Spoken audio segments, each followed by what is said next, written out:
Today we have the 2022 Peugeot 208.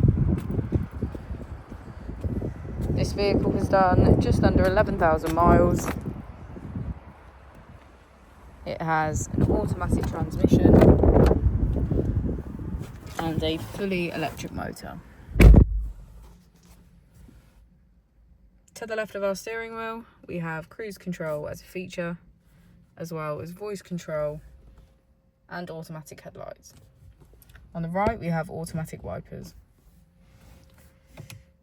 On our screen, we can access Apple CarPlay, climate control, navigation, our driving functions and vehicle settings, smartphone integration, our connected apps, and our flow, statistics and charge. If we put the vehicle into reverse, we can see that it comes with a parking camera with parking sensors. We have the choice of 3 different driving modes: Eco, Normal and Sport.